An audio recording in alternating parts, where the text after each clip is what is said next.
मुंह से समझते हैं कि सोना नई ऊंचाई पर ट्रेड कर रहा है, इसके पीछे क्या ट्रिगर्स हैं और क्या ये तेजी सस्टेन करेगी? विश्वमोहन, क्या लगता है आपको?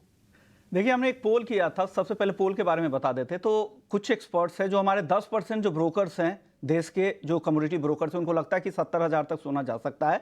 लेकिन ज़्यादातर मेजॉरिटी जो ब्रोकर्स थे उन्होंने 67 से 69,000 के बीच का टारगेट दिया है 2024 का ऊपरी लेवल। लेकिन अभी करंट लेवल पे कोई भी एक्सपर्ट्स नहीं थे। 11:30 के शो में हमने पूछा था, कोई भी तैयार नहीं थे। बोले थे कि करंट लेवल पर हो सकता है कि ट्रेंड पॉजिटिव दिख रहा हो, लेकिन यहां से अब खरीदना रिस्की हो जाता है। लंबी अवधि के निवेशक खरीद सकते हैं, ये है। अब तेज क्यों है सोना, ये मैं 5 पॉइंट्स आपको बता देता हूं।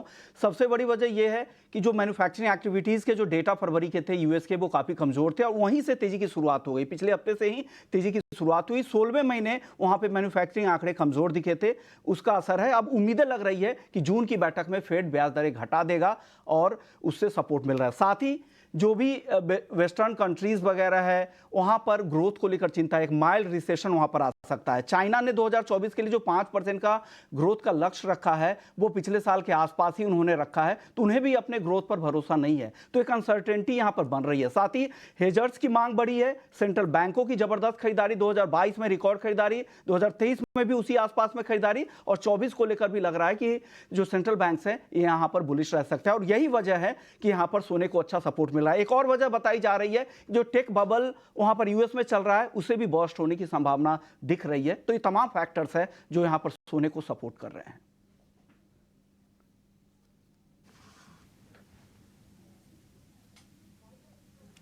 ठीक है, तो ये तमाम फैक्टर्स हैं सोने की तेजी के पीछे नए शिखर पर, और सिर्फ भारतीय बाजार में नहीं बल्कि अंतर्राष्ट्रीय बाजार में, यानी कि कॉमिक्स पर भी रिकॉर्ड बना है $2132 का सोने ने।